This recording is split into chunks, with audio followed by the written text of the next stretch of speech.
जालन्यामध्ये अजित पवारांनी विरोधकांवरती निशाणा साधत भाऊ सोबत नसल्याची खंत व्यक्त केलेली आहे। आरोप प्रत्यारोप करून सामान्यांचे प्रश्न सुटणार नसल्याचं त्यांनी म्हटलेलं आहे। लाडकी बहीण योजनेवरून आमच्यावरती टीका केली जाते, पण येत्या आठवड्यात लाडक्या बहिणींना पैसे मिळणार असल्याचं वक्तव्य राज्याचे उपमुख्यमंत्री अजित पवारांनी केलेलं आहे। तर दुसरीकडे महिलांची वेडेवाकडेपणा करू नका, अन्यथा मकोका लावेन असा थेट इशाराच अजित पवारांनी दिलाय।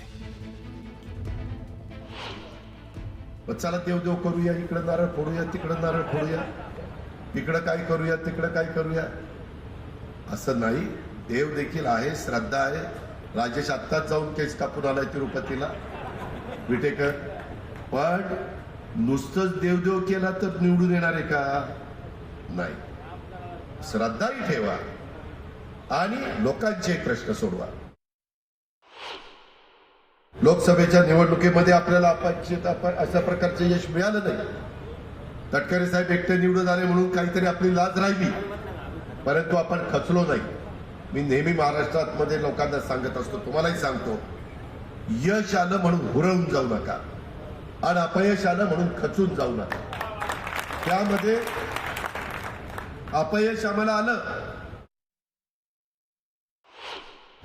आमच्यातले काही काही पुढारी असे आहेत की त्यांच्या घरातलीच लोक त्यांच्या बरोबर नाही आणि बाकीच्यांना उपदेश करायला सांगतात। मी तर रेटून बोलायचो, पण मी आता दबकत दबकत बोलतो, कारण माझा भाऊ पण माझ्या बरोबर नाही। कुठल्याही प्रकारे राष्ट्रवादी काँग्रेस पक्षाच्या कार्यकर्त्याच्या बद्दल तक्रार येता कामा नये। महिलांच्याकडे बघताना मुलीच्या नात्याने किंवा बहिणीच्या नात्यानेच बघितलं गेलं पाहिजे। कुठेही वेडेवाकडे काही कानावर आलं तर मग माझ्याशी गाठ आहे, त्याला मोकोकाच लावी, सोडायचं नाही। कुणी कुठेही थुंकतंय राव तिथं, अरे उपचार करायला जाता का थुंकायला जाता? म्हटलं कॅमेरा लावा आणि थुंकताना कोण अजित पवार दिसला तर त्याला पकडा आणि शहरामध्ये फिरवा हाफ पॅन्टवर, म्हणजे त्याला कळेल काय अक्कल असते ती। आणि आता एक विशेष बातमी, रावसाहेब दानवेंनी पुन्हा एकदा अब्दुल सत्तारांवरती हल्लाबोल केलेला आहे।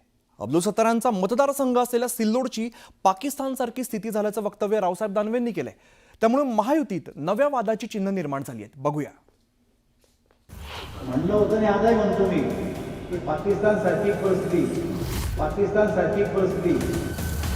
माजी केंद्रीय राज्यमंत्री रावसाहेब दानवेंनी केलेलं हे वक्तव्य नव्या वादाची पायाभरणी करणारं ठरलंय।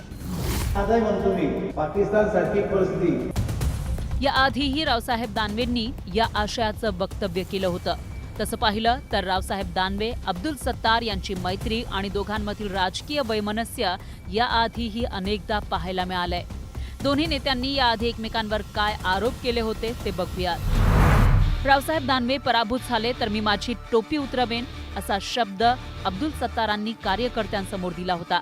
तर विधानसभा निवडणुकीच्या आधी सप्टेंबर 2024 मध्ये रावसाहेब दानवेंनी सिल्लोड है या पाकिस्तान इथं राहायचं की पलायन करायचं असं वक्तव्य केलं होतं।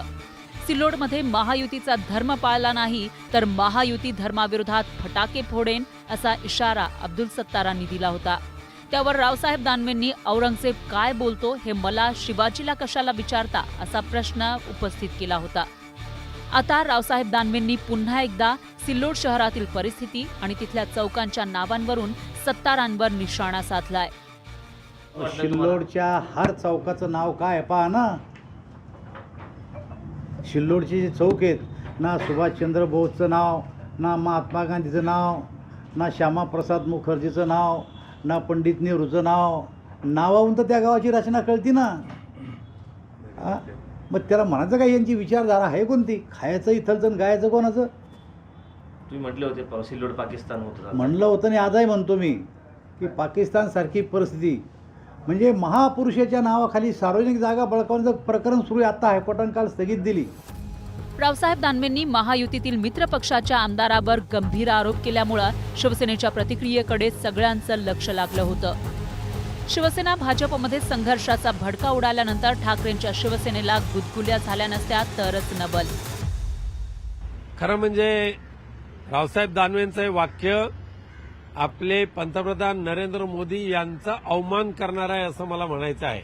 मोदींच्या राज्यामध्ये जर सिल्लोड सारख्या भागामध्ये पाकिस्तान निर्माण होत असेल तर नरेंद्र मोदी साहेबांचं ते अपयश आहे आणि रावसाहेब दानवेंनी ते बोलून दाखवलेलं आहे. रावसाहेब दानवे आणि अब्दुल सत्तार यांच्यातील वाद कायम सुरू राहतात. त्यामुळे निर्माण होणारी संघर्षाची स्थिती महायुतीसाठी नवं राजकीय संकट निर्माण करणारी ठरू शकते. Bureau report, news 18 Lokmat. आणि आता एक धक्कादायक बातमी. छत्रपती संभाजीनगरमध्ये दृश्यम सिनेमातील पटकथेची पुनरावृत्ती झाल्याचा प्रकार समोर आलेला आहे. व्हॅलेंटाईन डेच्या दिवशीच प्रेम प्रकरणातून हत्या झाल्याची धक्कादायक घटना उजेडात आलेली आहे. छत्रपती संभाजीनगरमध्ये एका रुग्णालयात मोनिका निर्मळ नर्स म्हणून कामाला होती. तिच्या पार्किंगमध्ये आपली स्कूटी पार्क करायची, तिकडेच आरोपी इरफान कामाला होता. दोघांची ओळख झाल्यानंतर मैत्रीचं रूपांतर प्रेमात झालं. मात्र काही दिवसांपूर्वी दोघांमध्ये वाद झाला आणि 6 फेब्रुवारीला आपल्या शेतात नेत आरोपी इरफानने मोनिकाची निर्घृण हत्या केली.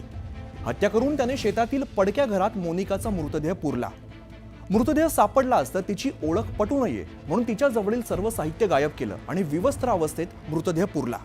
पण मोनिकाच्या कुटुंबियांनी तक्रार केल्यानंतर पोलिसांनी सर्वत्र शोधाशोध सुरू केली. अखेर पोलिसांचा तपास हा इरफानपर्यंत येऊन पोहोचला. 8 दिवसांनी म्हणजेच 14 फेब्रुवारीला मोनिकाचा मृतदेह पोलिसांना सापडला. त्यानंतर पोलिसांनी इरफानला अटक केली आणि प्रेम प्रकरणातूनच मोनिकाची हत्या झाल्याचा संशय व्यक्त केला जातोय. कारवाई अशी आहे की त्याला फाशीची शिक्षा पाहिजे, 302चा गुन्हा दाखल करायचा पाहिजे, अपहरणचा केस पाहिजे, बलात्कारचा केस पाहिजे, खुनाचा केस पाहिजे, हिंदू मुलीला. वैद्यकीय अधिकारी यांनी त्यांचा वैद्यकीय पंचनामा शवविच्छेदन करून आम्हाला अहवाल देत आहेत. त्यानुसार मयताचे जे नातेवाईक आहेत ते तक्रार देत आहेत. त्यानुसार पुढील गुन्हा दाखल होऊन कायदेशीर कारवाई करीत आहोत. जो या घटनेमध्ये दोषी आहे त्याला फासावर लटकवलंच पाहिजे आणि किमान खऱ्या अर्थानं त्याचा तपास हा ताबडतोब होईल याची मला शाश्वती आहे. यापूर्वी सुद्धा अशा प्रकरणात लवजिहादचा विषय बऱ्याच जणांनी लावला आणि तो सत्यही असू शकतो. लवजिहादचे प्रकरण मागे घडलेले आहे. यानंतर महाराष्ट्राची खबर बातमीमध्ये एक छोटासा ब्रेक, लगेचच परत येतोय. पाहत राहा न्यूज 18 लोकमत.